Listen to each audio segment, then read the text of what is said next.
Doctor Who Season by Season. Season 26 Review. The 26th season of Doctor Who aired in late 1989. It was the third season to star Sylvester McCoy as the Seventh Doctor, the second full season to star Sophie Aldred as his companion Ace, the third to be script-edited by Andrew Cartmel, and the ninth season to be produced by John Nathan Turner. It was also the final season for all four, and indeed the final season of the original, real, Doctor Who series. Season 25 had been a big success. The 25th anniversary had brought some much-needed positive publicity after years of negativity. Ratings were on the up and fan opinion had also undergone a turnaround. All things being equal, things were looking pretty positive for season 26, and it was made by a confident production team and cast at the height of their powers, determined to keep getting better and better. Which they did, not that the BBC either noticed or cared. Season 26 begins with Battlefield, written by Ben Aaronovitch, who had written the previous season's massively popular Remembrance of the Daleks. Battlefield does not have the greatest reputation among Doctor Who fans, discerning bunch that they always are tee-hee chuckle guffaw titter, yet while it is certainly the weakest story of the season, that's only because this is a particularly remarkable season. Frankly, if Battlefield had been included in anything from 2012 onwards, it would have been the best story of its season by several billion light years. It's difficult to see much wrong with Battlefield.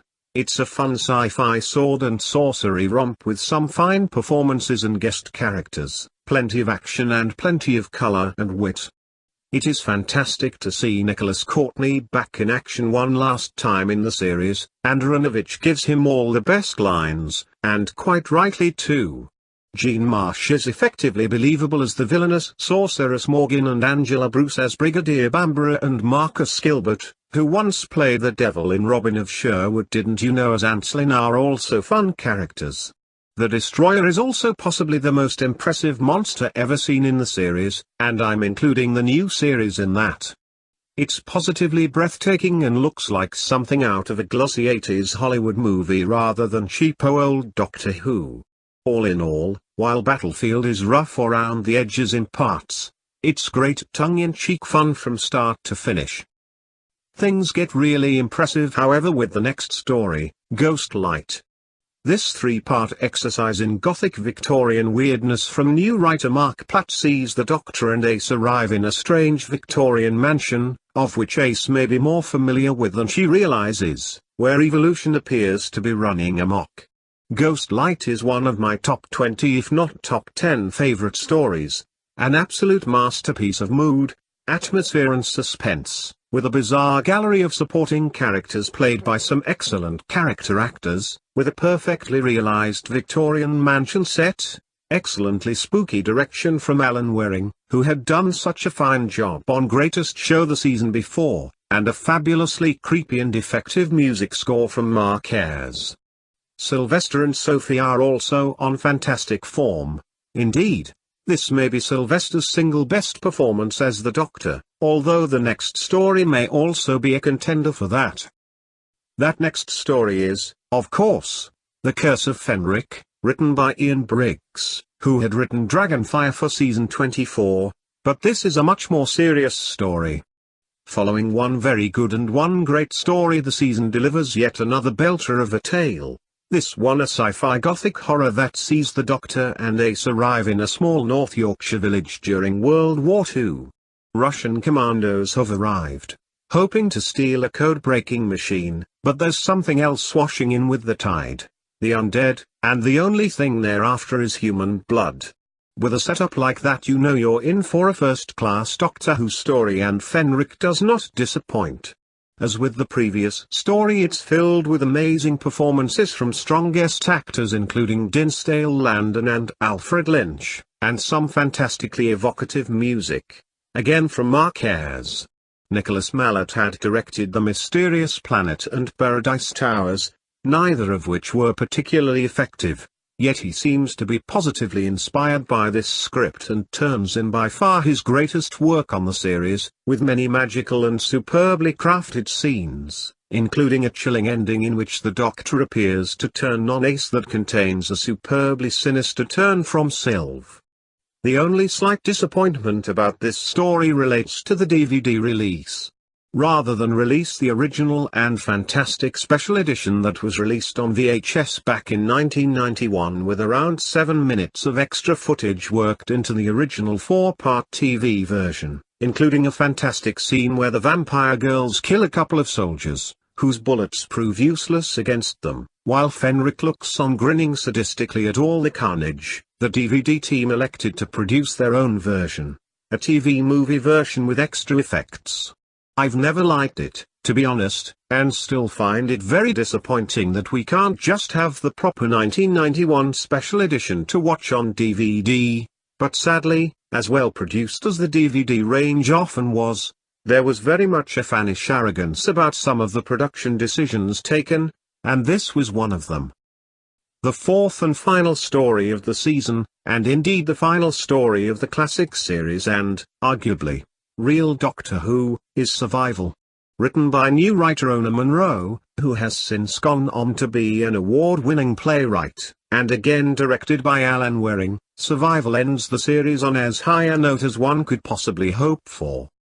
The Doctor takes Ace back to her hometown of Peary Vale in London, where local youths are disappearing off the streets.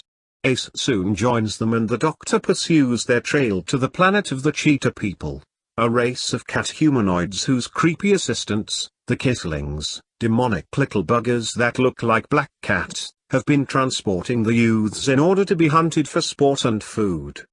But none other than the Master, Anthony Ainley, returning to the series for the first time in 3 years to face the Seventh Doctor for the first time in his final appearance, is also trapped on the planet and knows there's something even more awful than being eaten by a cheetah person, becoming one. Survival is a fantastic slice of urban fantasy with a genuinely magical feel to it. The music is as fantastic as you would expect from Dominic Glynn, and contributes so much to the feel and atmosphere of the tale, though Waring's direction is also phenomenal. The scenes in ordinary suburban London could be flat and dull, yet Waring has his camera prowl around the streets in a hugely effective manner that makes the most mundane of settings seem unnerving and alien. The performances are terrific, with Anthony Ainley giving his single best performance as a desperate and animalistic master. Some fans have criticized both the costumes for the Cheetah People and the animatronic Kittlings, both of which have always seemed fine and even very effective to my eyes. In fact, this is, for my money, one of the top 10 great Doctor Who stories of all time and a phenomenal end to an amazing season. It positively makes the mouth water wondering what this team could have come up in their fourth final season. Alas, we will never really know, because the bastard BBC axed the show before a single episode had even shown and then set about ensuring they would have the excuse of it's because of bad ratings, see by giving the season fuck all publicity. Even in the Radio Times, the series was buried in the back pages for a black and white half-page feature on Ace in the kiddies section, and the on-screen promotion of the series was even more laughable. In contrast to the blanket trailers for the then newest series of Blackadder, which essentially screened after every single program, the new series of Doctor Who received approximately one proper promo, aired on the preceding Wednesday after a poorly rated episode of the chat show Wogan. And that, folks, was it. The ratings, with the series again in the death slot against the at the time unstoppable Coronation Street, were disastrous, the worst of the McCoy era by a long way, which given the quality of the season says it all as to the successfulness of the BBC's ploy of burying it in the schedules and hoping no one would notice it was back on. The series was never actually officially cancelled, or even officially placed on hiatus. It just didn't get renewed, and as the weeks turned into months and months turned into years, most of us eventually got the message that neither the show nor us were wanted by the modern BBC. That the series was cancelled after a season of such quality says it all as to the mentality of the brain-dead, coked up to the fucking eyeballs of the BBC executives of the time, Though as inexcusable and unjustifiable as it was, at least it meant the series got to go out on a high. Season 26 was certainly a rather better memorial for the series than Season 24 or 23 would have been. Season 26 is a strong contender for my favorite season of all time, along with one other, and I can give it nothing lower than an A+.